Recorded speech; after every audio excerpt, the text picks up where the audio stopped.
Em março de 2021, o ministro da Economia, Paulo Guedes, falou o seguinte: Brasil pode virar Argentina em 6 meses, já passaram 6 meses, não virou, e Venezuela em 1 ano e meio. 2 meses depois, ele mudou totalmente o discurso. Ele falou o seguinte: gringos investidores estrangeiros entrarão com dólar a 5,50 e poderão sair com moeda a R$3, sendo que a gente está bem longe desse dólar a R$3. Mas nessa época, inclusive, eu gravei um vídeo para os investidores sempre em alta ficarem mais tranquilos, porque eles acreditavam que, meu Deus, isso ia acontecer. Só que, primeiro ponto, isso soa muito contraintuitivo, né? Porque se o Brasil virar uma Argentina ou uma Venezuela, basicamente o dólar não vai para R$3, o dólar ia para 10 no mínimo, talvez muito mais do que isso. Então, tem alguma coisa estranha aí. Outro ponto, mediante esse terrorismo econômico que foi feito, muita gente começou a desprezar investimento nas ações aqui no Brasil. Muita gente não, mas muita gente começou a desprezar, começou a investir fora. A indústria que suscitou todo o investimento em ações estrangeiras ganhou muito dinheiro com isso. Mas eu quero que você pare para pensar o seguinte agora: será mesmo que o Brasil pode virar Argentina? Será mesmo que o Brasil pode virar a Venezuela?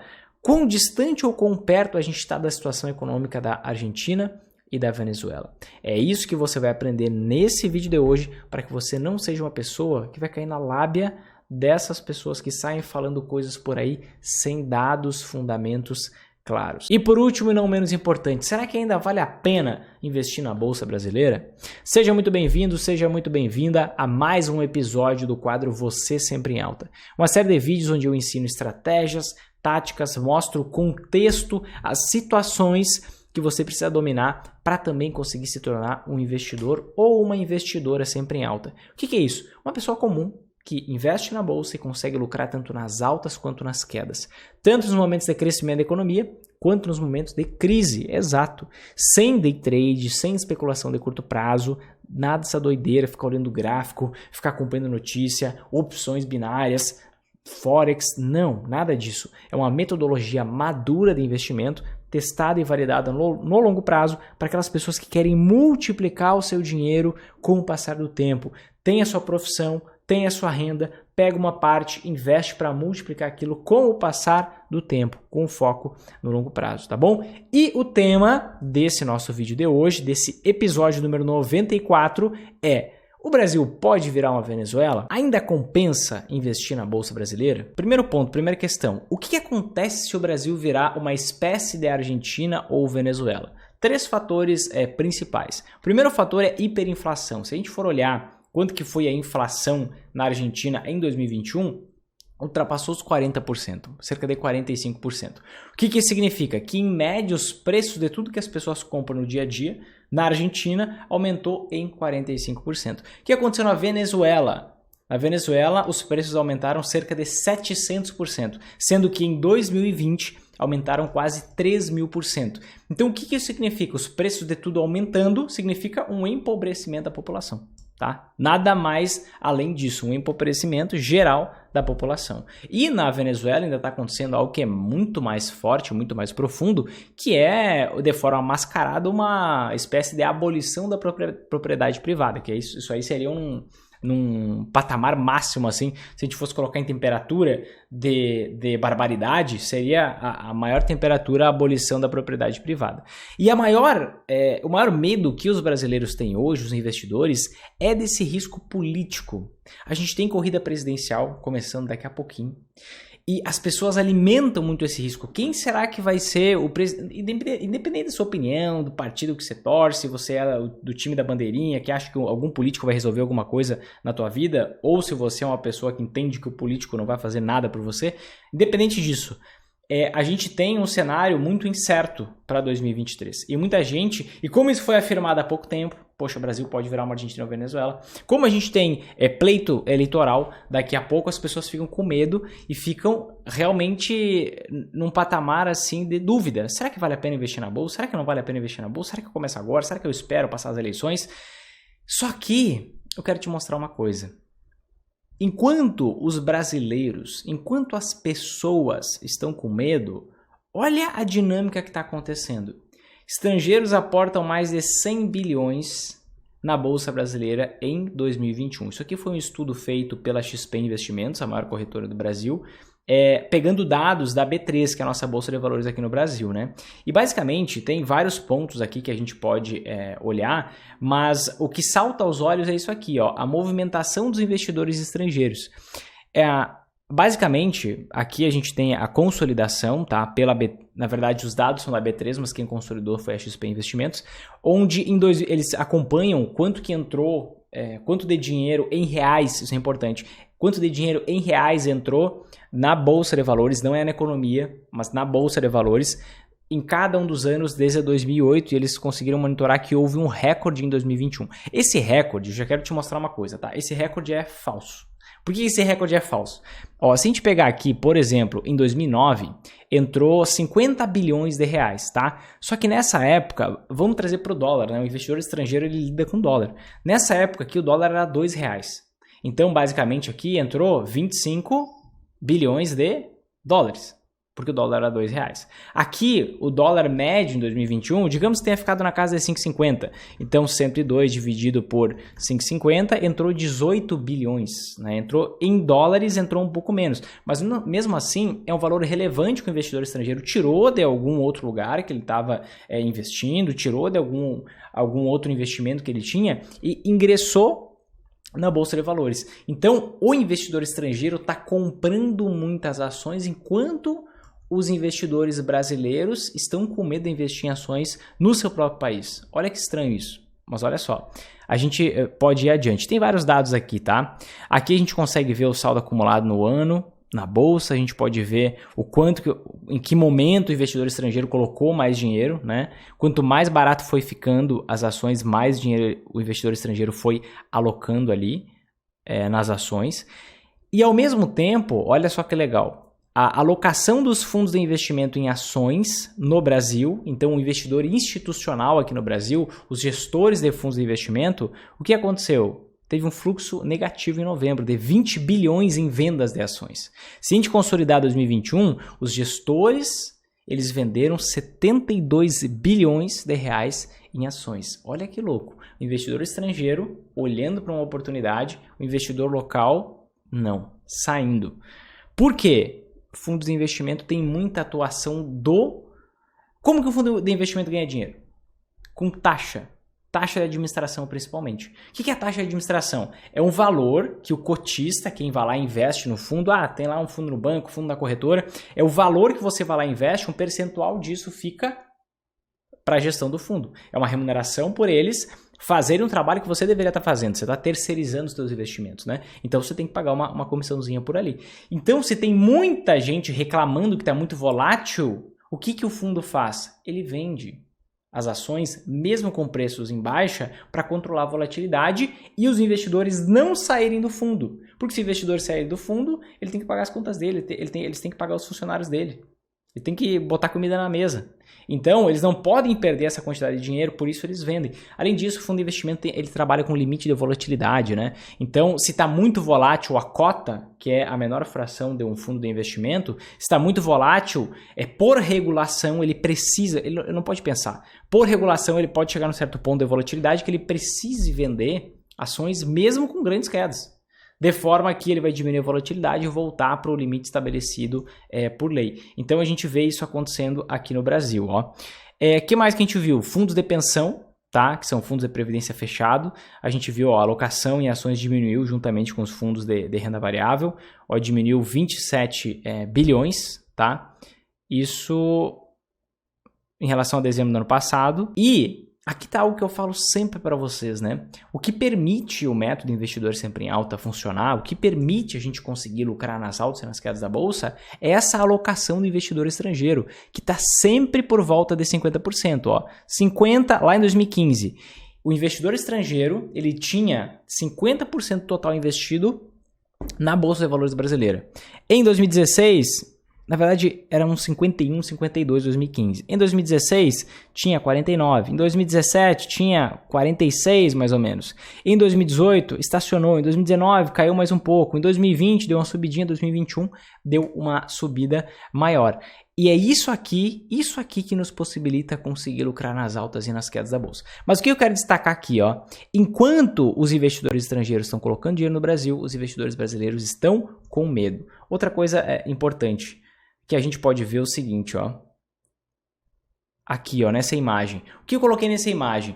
Nessa imagem aqui de cima, você está vendo um dado do fim de 2020. Nessa imagem aqui de baixo, você está vendo um dado do final de 2021. Então, deixa eu te mostrar aqui. Eu vou ficar perambulando aqui pela tua tela para você conseguir enxergar. Olha só.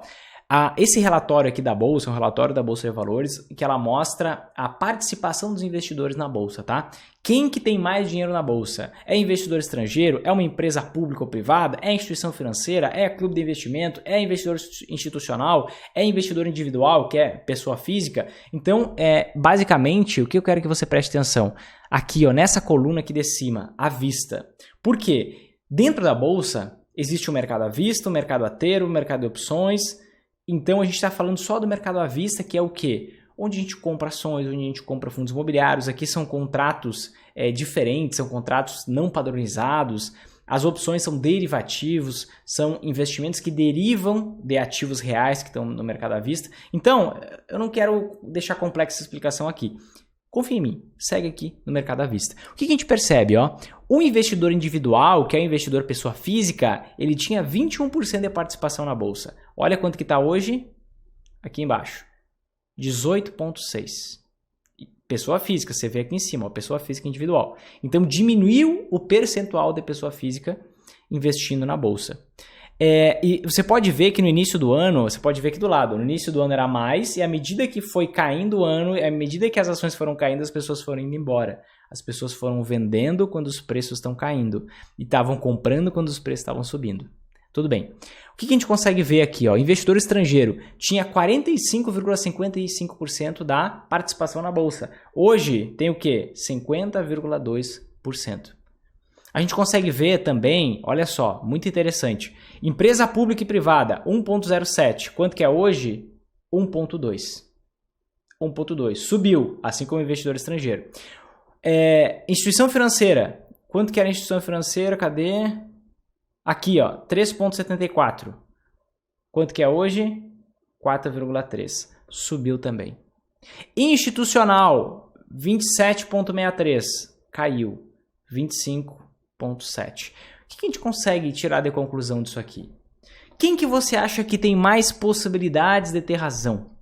O investidor estrangeiro, as empresas, instituições financeiras ou pessoas físicas? Algumas pessoas começaram a investir na Bolsa 3 anos atrás, que nutriram uma opinião, viram um guru falar em algum lugar que tinha que sair, tinha que parar de investir nas ações do Brasil, que o Brasil ia poder virar Argentina ou Venezuela. Ou o investidor institucional, um gestor de um fundo de investimento, que querendo ou não, ele recebe esse feedback, ele tem que perceber o sentimento das pessoas e agir com base no que as pessoas querem, porque senão ele corre risco de ter que fechar sua gestora. A gente vê o perfil onde as pessoas atuam e opinam, deixando um pouco de investir na Bolsa.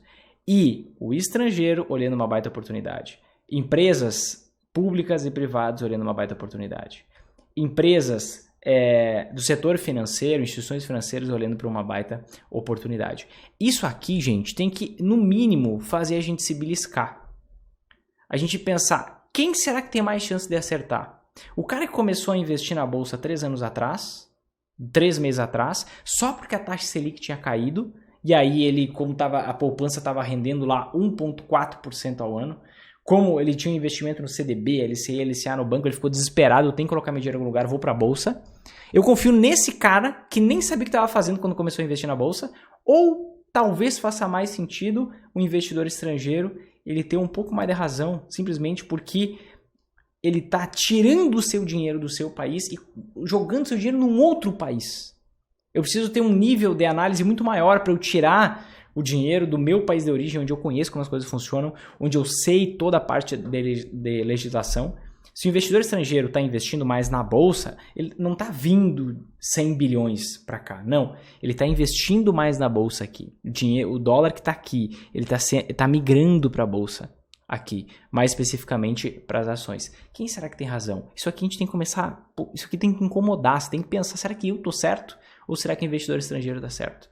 Esse é o primeiro ponto. Segundo ponto importante, todo resultado é fruto de um processo. E para a gente conseguir entender se o Brasil pode virar uma nova Argentina, para a gente conseguir entender se o Brasil pode virar uma Venezuela, a gente tem que entender qual foi o processo que gerou o resultado desses países quebrarem. Qual foi o processo que fez a Argentina chegar onde ela está hoje? Qual foi o processo que fez a Venezuela chegar onde ela está hoje? E comparar com o processo do Brasil. Porque daí a gente consegue ver, poxa, se eu quero chegar num determinado lugar, a gente tem que seguir pelo mesmo caminho. Será que o Brasil está seguindo pelo mesmo caminho? E eu não sei se você só escuta isso por aí, ou se você sabe qual é o processo que esses países percorreram e qual é o processo que o Brasil está percorrendo. Então eu vou te explicar. Olha só, qual é o cenário da Argentina? A Argentina estourou a crise pela última vez em 2020. Logo no início de 2020, antes de acontecer todo esse cenário, essa bagunça que a gente está vendo no mundo hoje, tá? Mas basicamente, no início de 2020, a Argentina tinha 3 bilhões, anota isso, pega o papel e caneta e anota. A Argentina tinha 3 bilhões de dólares de reserva internacional. Imagina o seguinte, imagina que você abre a sua conta na corretora e você tem 3 bilhões de dólares. Só que você deve para o banco 44 bilhões. 44 bilhões. E você continua nessa situação. Continua gastando mais, não investe, não poupa, fica gastando mais, aumenta o número de funcionários públicos, o Estado gasta mais e assim por diante. Chega uma hora que chega o prazo de validade da dívida, você tem que pagar a dívida. Só que aí você tem uma dívida de 44 e você só tem 3. O que vai acontecer? O país vai implodir. Isso é óbvio. E se a gente for parar para pensar na Argentina, desde 1980... essa dívida de 44 bilhões é com o FMI, tá? O que é o FMI? É o Fundo Monetário Internacional. O que é o Fundo Monetário Internacional? É uma entidade internacional que serve basicamente para socorrer, ajudar países que estão passando por dificuldade financeira. Então, um grande fundão que eles se ajudam quando um país está mal, tem um empréstimo para lá, quando outro país tem outro empréstimo para lá e assim por diante, tá? Desde 1980, nos últimos 40 anos, 5 vezes a Argentina já deu calote no FMI. Já deixou de pagar dívida para o FMI. Quando você olha para isso e você pensa assim, alguém que investia em 2018 na Argentina tinha que dar alfafa para essa pessoa comer. Gente, 4 vezes já tinha deixado de pagar dívida. Como é que você vai confiar em alguém que deixou de pagar dívida 4 vezes? Na história. Não é uma vez, não é por causa de um político, não é por causa de um governante, não é por causa de um partido. São 4 vezes nos últimos 40 anos. Agora simplesmente veio a quinta. Então um cenário de 3 bilhões de reserva, 44 bilhões de dívida. Isso levou a Argentina onde ela está hoje, certo?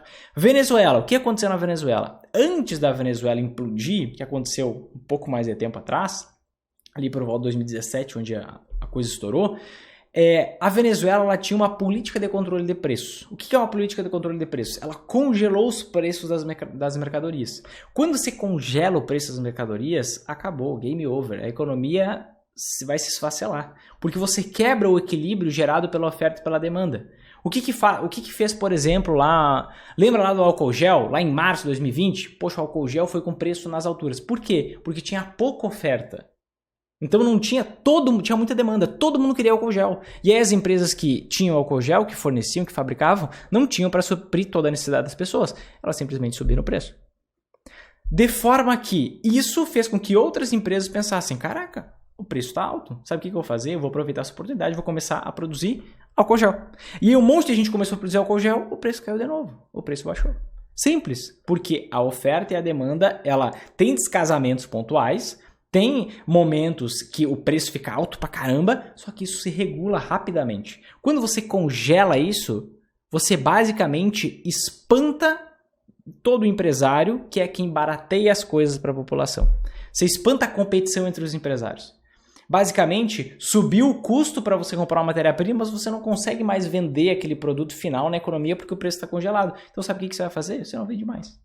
E quando você não vende mais, todo mundo desiste, você tem que talvez importar, ser importante, você vai pagar muito mais caro, enfim, gera um caos na economia. Venezuela, acontecia isso. No Brasil, acontece isso, a gente não tem congelamento de preço. O dia que tiver o congelamento de preço, alguém tiver essa ideia de mula, poxa, aí provavelmente a gente vai ter um sério problema econômico, como aconteceu lá na época da hiperinflação, né? Tinha congelamento porque não se conseguia fazer a moeda parar quieta, parar no lugar e parar de desvalorizar.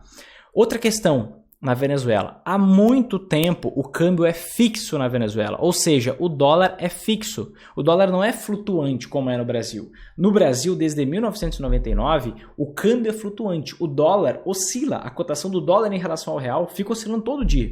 Então, desde 99 até hoje, como é em todos os países mais desenvolvidos do mundo, a cotação do dólar oscila com base no quê? Lei de oferta e demanda. Lei de oferta e procura. Na Venezuela, há décadas o câmbio é fixo. Todo país que tem controle de preço, todo país que tem controle de preço e câmbio fixo vai dar problema. Vai dar problema. Qual país hoje tem o câmbio fixo e não dá problema? China. Única exceção. Única exceção é a China. Por quê? A gente nem sabe os dados oficiais da China porque ela nem divulga. Então, talvez tenha problema e a gente nem saiba. Mas a China é uma exceção à regra. Todos os outros países que fixam o dólar, fixam o câmbio, a sua própria moeda, não é o dólar, mas a sua própria moeda oscilando em relação às outras, isso vai dar problema, vai estourar. Então é só questão de tempo. E quando a gente olha para o Brasil, a gente vê a jornada da Argentina. Poxa, pouca reserva, muita dívida, já deixou de pagar a dívida 4 vezes, agora foi só a 5ª. A gente já vê um histórico péssimo. Quando a gente olha a Venezuela, a gente percebe o seguinte: tinha política de controle de preços, foi instalada uma política, há muito tempo o câmbio era fixo, o câmbio não era flutuante como é no Brasil. E aí a gente olha para o Brasil. Bom, o Brasil, se você for olhar historicamente falando, o Brasil cada vez é um país mais liberal. O Brasil cada vez é um país mais aberto. O Brasil cada vez é um país onde existe mais independência. E eu não estou dizendo para você olhar no intervalo de meses. Você não é uma criança que tem 5 anos. Se você está me assistindo, você tem algumas décadas de vida. Talvez seja 2, 3, 4, 5, 6, 7. Mas pelo menos 2 eu sei que você tem. No mínimo, eu sei que você tem. Então, quando você olha no intervalo de décadas, você vê o Brasil ele indo num caminho diferente. Na verdade, é o mesmo caminho que ele sempre percorreu, desde o século XIX. Depois a gente vai falar um pouquinho sobre a história para você entender um pouco mais. Mas o Brasil, ele cada vez fica mais liberal. Então, eu particularmente não vejo sentido numa afirmação dessa, de que o Brasil vai virar uma Venezuela, de que o Brasil vai virar uma Argentina. O que eu enxergo com isso? Lá naquela época, lá em maio de 2021, quando o Paulo Guedes fez aquela afirmação de que o investidor estrangeiro ia chegar no Brasil com o dólar a 5,50, ia sair do Brasil com o dólar a R$3, eu gravei um vídeo, até ele viralizou pra caramba, teve 100 mil, 200 mil visualizações, onde eu alertava isso. Gente, isso não deixa de ser marketing econômico. E com um bom motivo, com um bom sentido. O que o Paulo Guedes queria naquele momento? Ele assustou todo mundo. Ele deu um susto, ó. O Brasil pode ir por água abaixo. E, naquele momento, ele queria conscientizar a população brasileira. Ao mesmo tempo, ele estava falando por aí, em reuniões que ele ia em todo mundo, sobre a oportunidade de investir no Brasil. Por quê? Porque a moeda está desvalorizada. Então, se o investidor estrangeiro, pensa comigo, se o investidor estrangeiro entra aqui no Brasil com a cotação do dólar a 5,50 e sai aqui do Brasil com a cotação do dólar a 2,75, ele teve um ganho de 100% sem fazer nada. Porque a moeda valorizou. Entende? Então ele queria chamar, é uma forma de assustar o brasileiro para fazer medidas econômicas e ao mesmo tempo ele tinha um discurso, poxa, o real está muito barato. Então essa é a hora de entrar para que você consiga ter uma valorização do teu dinheiro sem precisar fazer nada. E tem muita oportunidade no Brasil, a gente está fazendo as reformas. E ele queria mostrar as reformas para o estrangeiro vir, o dólar cair, e o dólar caindo, cai a inflação, não precisava subir a taxa Selic como está subindo tanto agora. Então tinha um objetivo bom por trás, só que era puro marketing. Era puro marketing, que não faz sentido. Mas era um marketing que eu particularmente entendo que lá no fundo tinha um objetivo positivo, um objetivo bom, de fazer a economia do país voltar para os eixos, né? Só que, quando a gente para e olha para esse processo, a gente vê que é totalmente diferente. O caminho, o processo é totalmente diferente. Aí você pode falar, mas Vinícius, nos anos 90 teve o calote da poupança. Me explica esse negócio. Como que sim que o Brasil não tem um histórico ruim? Me explica esse negócio. Gente, vamos lá. O calote da poupança foi um golpe, primeiro ponto, tá? Aquilo aconteceu porque a dívida externa do Brasil era grande, assim como a da Argentina é. Naquela época, a dívida externa do Brasil era grande. Desde 2000, cada vez mais o Brasil tem reservas internacionais. Se você for ver como que é a dívida externa do Brasil hoje, ela é muito pequena. Nem comparável com a situação que era na década de 90. E só para você ter outra ideia também, depois que aconteceu aquele confisco, aquele congelamento da poupança, a legislação mudou e nenhum governante consegue mais fazer aquele golpe, fazer justamente aquela manipulação que o Collor fez. Não tem mais como fazer aquilo, porque a lei, por força da lei, a lei não permite mais, tá? E eu tenho uma reflexão para você agora que tem dinheiro na poupança. O único investimento confiscado na história do Brasil é onde você acha que é seguro, né? É onde teu marido, tua mulher acha que é seguro, onde teu filho, onde teu tio, onde teu pai, tua mãe acha que é seguro. O único que foi confiscado e você continua naquela porcaria. É mesmo? Só uma reflexão aqui. Mas olha só, como é que tá a dívida pública externa do Brasil? Eu vou te mostrar agora. Dá uma olhadinha, ó. Isso aqui eu peguei, tá? Da EBC, que é a Agência Brasil, é um órgão estatal que faz comunicações sobre o governo e as contas públicas. O Tesouro Nacional, o último dado que a gente tem é do novembro de 2021, tá? O Tesouro Nacional aqui informou que a dívida pública caiu de 267 para 266 bilhões de reais a dívida pública federal externa, que é a perigosa. Dívida interna não é um problema. O país consegue imprimir dinheiro. E aí, como assim que ele consegue imprimir dinheiro? Ele pega, liga para a Casa da Moeda e manda a Casa da Moeda imprimir dinheiro. Ele tem instrumentos na economia que ele consegue injetar dinheiro na economia. Como os Estados Unidos injetaram 9 trilhões nos últimos anos de dólares. 9 trilhões, não bilhões, 9 trilhões de dólares. Então, dívida interna, você emite moeda, você implanta mais moeda na economia artificial, isso vai gerar uma série de transtornos, mas você resolve aquele problema naquele momento. Dívida externa que é o problema, porque você está devendo para outra pessoa. E a tua moeda tem uma conversão com a moeda daquela outra pessoa, que na verdade é outro estado. E se você não paga, aumenta o risco, a percepção de risco do Brasil, e a tua moeda desvaloriza muito e cada vez você fica mais impagável aquela dívida. Entende? Então a dívida externa que é o problema. Só que a dívida externa do Brasil, hoje, novembro, na verdade, 266 bilhões de reais. Se a gente for fazer a conversão aqui, 266 bilhões de reais vai dar 47 bilhões de dólares, tá? Pelo dólar hoje, 47 bilhões de dólares. Vamos dar uma olhadinha aqui no site do Banco Central. Quanto que o Brasil tem de reserva internacional? 362 bilhões de dólares. Vamos voltar. A dívida externa do Brasil é 47 bilhões de dólares. O Brasil tem de reserva internacional 362 bilhões de dólares. Ou seja, deixa eu fazer uma continha. 362 dividido por 47 é igual a 7,7 vezes o que existe de dívida externa. Então, olha o cenário da Argentina. O cenário da Argentina é: a Argentina tem 3 bilhões em reserva para 44 em dívida. O Brasil tem 360 em reserva para 47 em dívida. Como é que você com 3 neurônios compara uma coisa com a outra? Não faz sentido. Economicamente falando, não faz nenhum sentido fazer essa comparação. Inclusive, o Brasil está longe de sofrer qualquer tipo de problema desse tipo. Ó. O estoque de reserva internacional do Brasil está entre os 10 maiores do mundo, que nessa época era até menor, ó.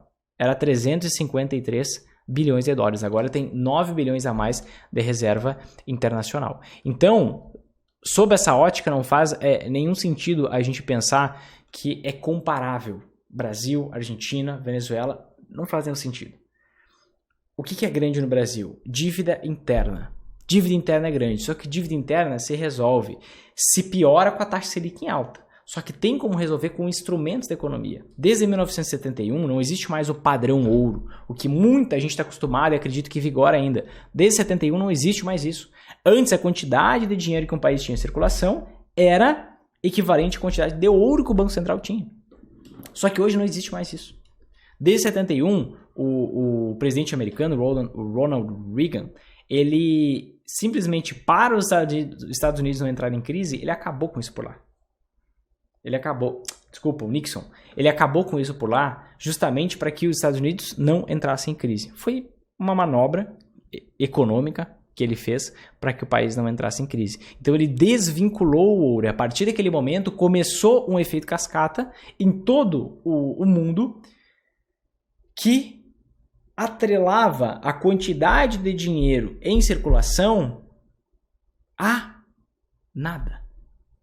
Antigamente existia um lastro, que era o ouro. Hoje não existe nada que é lastro. O lastro é a confiança.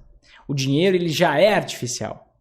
Então se emite mais dinheiro com base na confiança de que isso vai ser pago, mas não existe um lastro físico em nenhum país do mundo, em absolutamente nenhum país. Então quando a dívida é interna, tem como dar um jeito. Quando a dívida é externa, aí o negócio é um problema mesmo.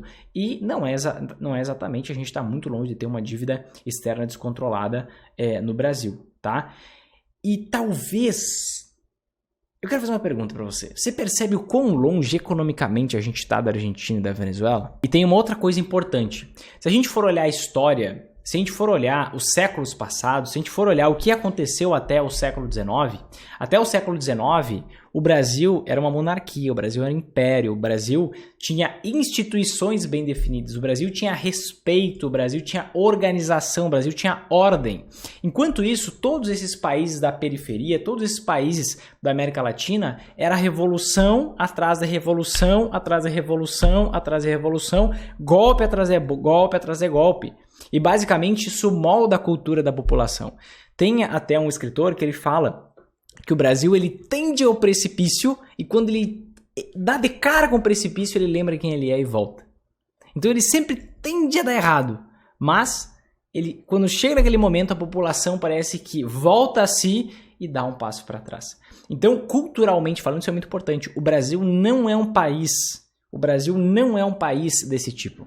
O Brasil culturalmente, historicamente, é totalmente diferente, é totalmente isolado de todos os outros países da América Latina. Então, a cultura do povo influencia totalmente no que vai acontecer com aquele povo no futuro. E o Brasil não tem essa tendência a esse tipo de coisa, tá? E essa fuga, gente, para ações americanas, principalmente, na minha visão, só tem uma base. Viés da disponibilidade. Por quê? Foi feito um marketing tão bom, tão agressivo e que deu tão certo que muita gente começou a largar o Brasil e investir lá fora. E quem tá lá fora tá vindo investir aqui. Mas tá tudo bem. Por que acontece? Se a gente for parar para olhar e a gente olhar em preços, olha o que eu tô te mostrando aqui na tela agora. Na linha azul você está vendo o IVVB11. O que é o IVVB11? O IVVB11 nada mais é do que um investimento. Ele é um ETF que investe no S&P 500. O que é um ETF? O que é S&P 500, Vinícius? Vamos lá, deixa eu te explicar. Um ETF é um fundo de investimento negociado na Bolsa de Valores. Tá? Então você pode investir num fundo por meio da Bolsa nesse tal de IVVB11. Tá? O que é o S&P 500? É a espécie do índice Bovespa americano. O que é isso?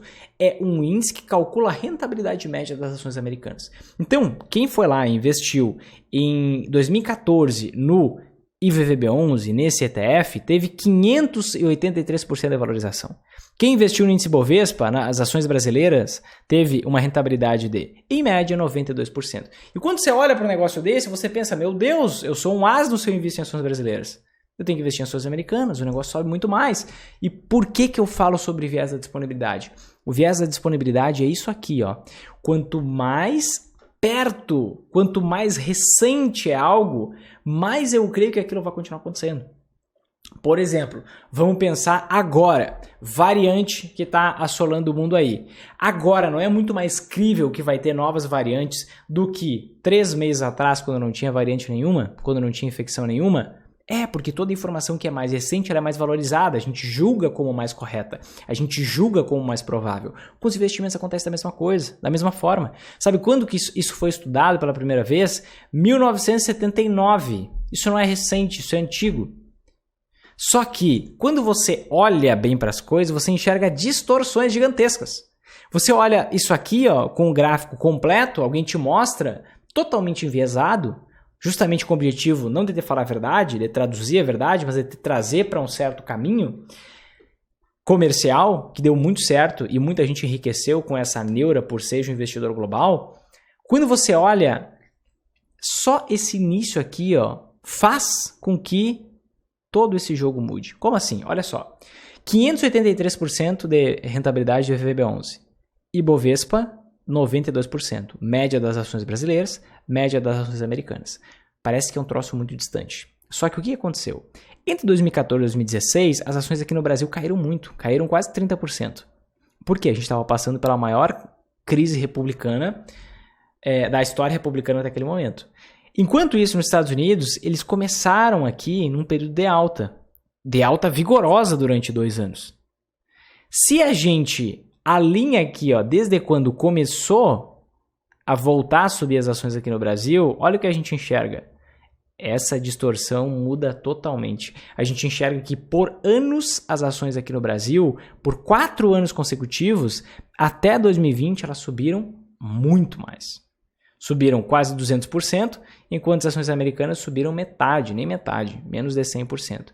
E continuaram na mesma valorização até o meio de 2021. É muito recente, que foi quando as ações americanas subiram e aí as ações brasileiras começaram a cair por conta da dinâmica da própria economia. Então, olha só, um pequeno ajuste que eu fiz aqui, tá? Eu só ignorei esse intervalo de tempo onde um país estava crescendo, outro país estava decrescendo. E alinhei quando os dois estavam crescendo. E a gente vê justamente isso, que o negócio estava subindo na mesma magnitude. A partir de agora, sim, que deu uma osciladinha, mas que não é nada gritante quanto uma diferença de 583 para 92%. E tem algo muito mais profundo do que isso, tá? E isso aqui é natural acontecer, tá? Eu só quero deixar isso bem claro. Países subdesenvolvidos é natural que tenham rentabilidade muito maior. Vinícius, tá de sacanagem. As ações americanas sobem mais que as brasileiras. Não sobem. Eu vou te mostrar. Quer ver? Olha só. Olha o que eu vou te mostrar aqui. Deixa eu mudar isso daqui. Vou botar o índice Bovespa na cor azul. Vou colocar o S&P 500 na cor amarela. E vou colocar o dólar na cor... Olha essa diferença. Olha como isso é diferente. De 94 até hoje, as ações brasileiras subiram 7.559%. As ações americanas, esse SPX aqui, em dólar, subiram 891%. E o dólar subiu 574%. Então, para ser justa a comparação, eu preciso fazer o quê? Pegar esse S&P 500, esse SPX, tá? E transformar ele em real, porque ele está em dólar. Como que eu faço isso? Eu multiplico essa rentabilidade por essa rentabilidade. Então, eu vou pegar uma planilha auxiliar para te mostrar que as ações brasileiras no longo prazo, não nos últimos anos só, mas no longo prazo, sobem muito mais que as ações americanas. As ações brasileiras sobem mais. Deixa eu copiar os dados. 7559... com 29, S&P 891,44 e dólar 574 com 20. Ok, deixa eu mudar minha tela aqui para te mostrar. Aqui está, ó. Índice Bovespa subiu 7.559%. Índice S&P 500 subiu o quê? Os 891,44 vezes os 574,20. Subiu nesse mesmo período de tempo 5.118%. Comparando uma coisa com a outra, as ações brasileiras sobem o equivalente a 147% do que sobem as ações americanas. Isso é perfeitamente normal, gente. Isso é o esperado quando a gente compara um país desenvolvido e um país subdesenvolvido. O país subdesenvolvido ele tem muito mais potencial de crescimento. Por isso é normal um país subdesenvolvido se valorizar mais. Diferente do que é divulgado por aí, diferente do que é falado. É por isso que você tem que entender para você não cair na lábia dos outros. Entender o contexto. Aí você pode pensar, poxa, Vinícius, mas por que as ações estão subindo pra caramba desde 2013? As ações americanas. Simples. Olha só, que dado é esse aqui, gente? Que dado é esse? É um alerta que eu faço, decoração. Isso aqui, ó, nada mais é do que a injeção de dinheiro na economia americana. Até 2008, o que acontecia? Existia 995 bilhões de dólares que foram injetados na economia americana. Por quê? Momentos de crise passaram, aconteceram problemas, aí o governo foi lá, interviu, injetou dinheiro na economia. Era algo pacato, era algo saudável. 2003, 2004, 2005, 2006, 2007. 2008, veio a bolha da imobiliária americana. Veio a crise do subprime. O que aconteceu? Injeção na hora, na veia de 1 trilhão, mais de 1 trilhão na economia. Por quê? Para os Estados Unidos não entrarem em crise. Aí, com o passar do tempo, se injetou mais 1 trilhão, chegou a 3 trilhões aqui em 2013. 2014, chegamos a 4 trilhões. 2016, quase chegamos a 5 trilhões, 4,5, e aí começou a cair. Só que chegou um momento aqui, ó, que eles conseguiram tirar um pouco de dinheiro da economia, 700 bilhões, só que, de novo, a economia enfraqueceu e eles voltaram a injetar dinheiro na economia, e aí em 2020 você sabe o que aconteceu. Quando aconteceu o que aconteceu em março de 2020, aí basicamente tinha 4 trilhões injetados na economia, e os Estados Unidos injetou na hora mais 3 trilhões de dólares, e desde lá ele vem injetando 120 bilhões de dólares por mês, sendo que a gente está hoje no patamar de 8,7 trilhões de dólares artificiais injetados na economia americana. Como que não vai se valorizar as ações americanas com tanto dinheiro disponível assim? Como que não vai se criar uma bolha com tanto dinheiro disponível assim? Gente, pare e pensa. O Warren Buffett, o maior investidor de todos os tempos, tem 140 bilhões de dólares parados, que ele não topa investir em ações americanas. 140 bilhões parado, sendo corroído pela inflação, porque ele sabe que uma hora esse negócio vai explodir, esse negócio vai estourar. Por quê? É muito dinheiro injetado. O que está acontecendo agora? Por que a gente está vendo as ações caindo, inclusive nos Estados Unidos? Porque os Estados Unidos vão elevar a taxa de juros por lá, ou seja, um risco da economia entrar em crise. E além disso, eles vão parar de injetar esses bilhões que estão injetando. Em novembro já diminuíram o ritmo. Pararam de injetar 120 bilhões por mês, começaram a injetar 90, depois 60, daqui a pouco eles não vão injetar nada. E já avisaram que daqui a pouco, como a inflação está galopante por lá também, eles vão começar a drenar, a tirar esse dinheiro injetado na economia. Porque a inflação está galopante e vai acontecer uma crise na certa. Então eles têm que tentar impedir, só que na tentativa de impedir eles podem acabar gerando uma outra crise. Então não tinha como esse negócio não subir nos últimos anos de tanto dinheiro que foi injetado na economia. Além disso, existem vários outros problemas, gente, de investir em ações americanas. Só que isso não é sexy. Sabe o que é sexy? Eu fazer um anúncio bonito, com uma musiquinha de fundo, que te persuade, que te encanta e diz assim, ó, seja um investidor global. Essa mexidinha na cabeça assim, seja um investidor global, invista nas maiores empresas do mundo e etc e tal. Isso é muito mais sexy. Só que quando você investe em ações americanas, por exemplo, tem vários veículos que você pode usar para investir em ações americanas. Um desses veículos são BDRs. O que é o veículo chamado BDR? Tá? BDR nada mais é que é o recibo de uma ação. Não é uma ação. Como que acontece? Existe uma instituição financeira do Brasil, ela vai lá e compra ações, por exemplo, da Amazon. E aí ela pega essas ações que ela compra da Amazon e, por meio de recibos, revende essas ações para investidores por meio da Bolsa Brasileira. Só que existe o risco da gente... Imagina se quebra, por exemplo, esse banco que, no momento de crise financeira, quebra esse banco que tinha as ações da Amazon, por exemplo. Existe o risco de não conversibilidade, de você não conseguir converter o BDR, esse recibo que você comprou na bolsa, na ação propriamente dita. Esse é um risco, que depois você pode pesquisar mais. Risco de conversibilidade dos BDRs. Outra coisa, investir por meio de ETF, como por exemplo no IVVB11. Você pode fazer isso, tá? Só que, por que as pessoas querem investir em ações americanas geralmente? Querem migrar para lá? Porque tem medo do risco político no Brasil. Porque acham que o Brasil pode virar uma Venezuela, que pode virar uma Argentina. As pessoas não olham para o número. Elas só escutam o que os outros estão falando. Elas não têm domínio próprio. Elas não têm domínio de base, de conhecimento de base. Que é o mínimo, gente. É fazer 362 menos 47 e enxergar que tem muito mais dinheiro sobrando que faltando. Simples. Só que quando você investe por meio de ETF, você ainda está investindo aqui no Brasil. Então você corre os riscos do Brasil. Não faz sentido. E se você investe direto em ações americanas, o que acontece com você? Nada mais, nada menos do que você... Eu me preocupo com sucessão, tá? Eu não sei se você pensa só no teu umbigo ou se você pensa nos teus dependentes, as pessoas que vêm depois de ti. Mas existe um imposto sobre herança que é avassalador nos Estados Unidos, né? Se a gente for olhar no Brasil esse imposto é estadual. Ele vai de 2% a 8%. Quando a gente olha para outros países, a gente vê Japão, o imposto sobre herança 55%. Coreia do Sul, 50%. França, 45%. Inglaterra, 40%. Estados Unidos, chega até 40%. Tem faixas, tá? E a partir de um certo montante de dinheiro, um montante de capital, a partir de $60 mil, você tem que deixar para o governo 40% no momento que você morrer. Então, basicamente... Eu acho muito caro, eu considero que é um imposto alto demais frente ao risco que eu corro aqui, sabe? Aqui deve 47, tem 362. E aí, ou eu invisto aqui, onde no longo prazo rende muito mais as ações, faz sentido render mais, porque é um país desenvolvido, tem muito mais potencial de crescimento. Eu vou pagar o imposto certo de 40%?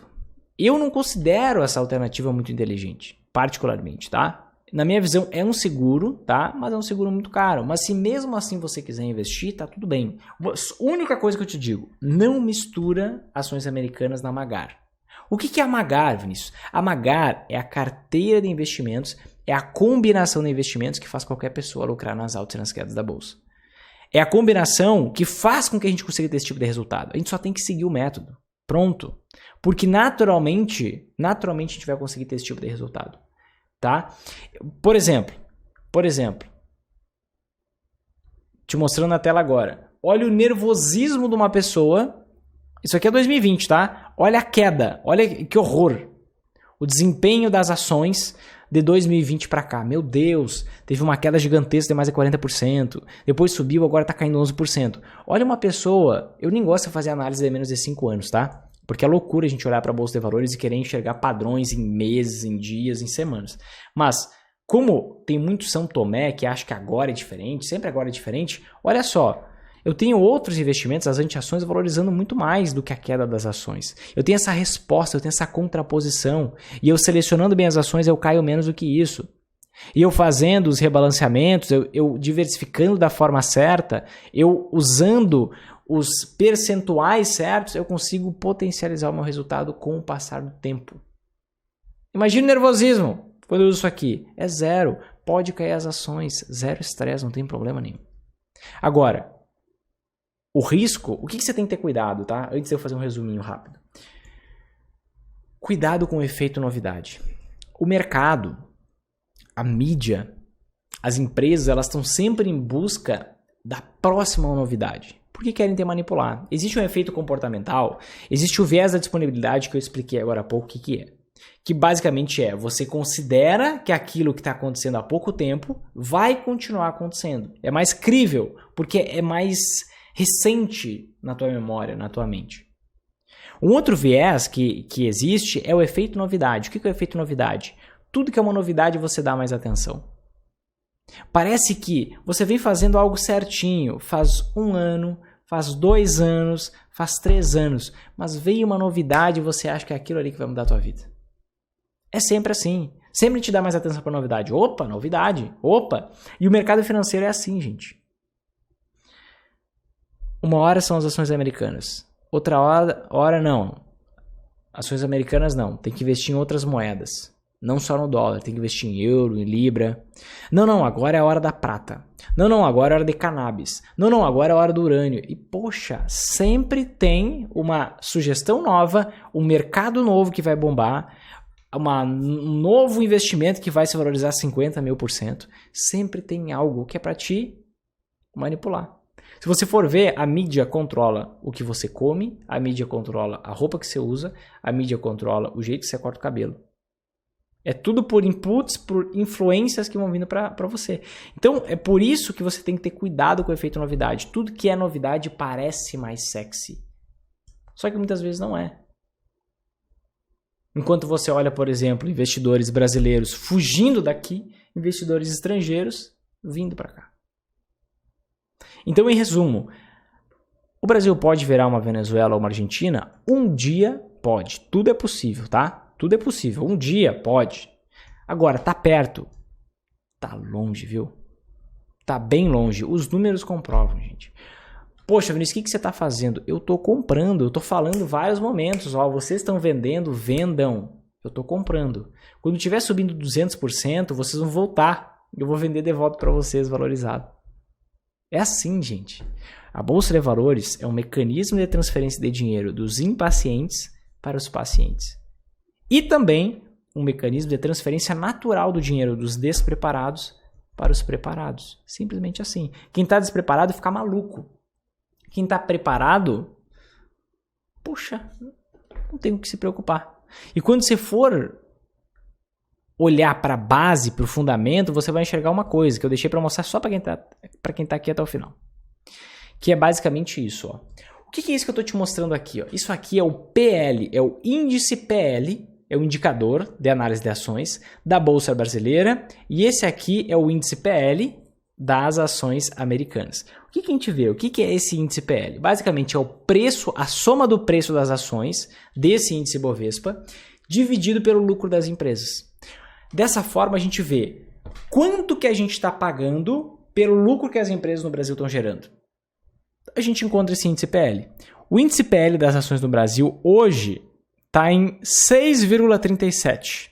Dia 3 de janeiro de 2022. 6,37. Um dos menores patamares da história.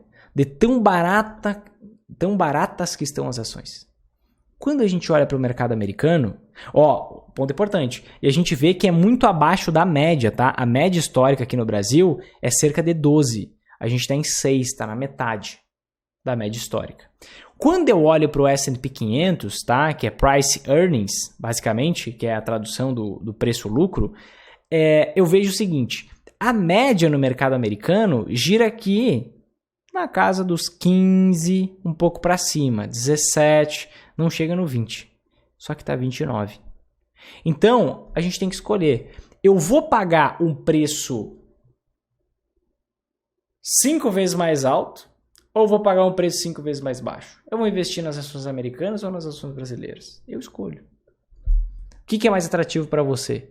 Você pegar uma coisa, por exemplo, que dá o mesmo lucro, que, por exemplo, tem o mesmo valor, e você pagar metade do que é o valor médio daquilo, ou você pagar quase o dobro do que é o valor médio daquilo?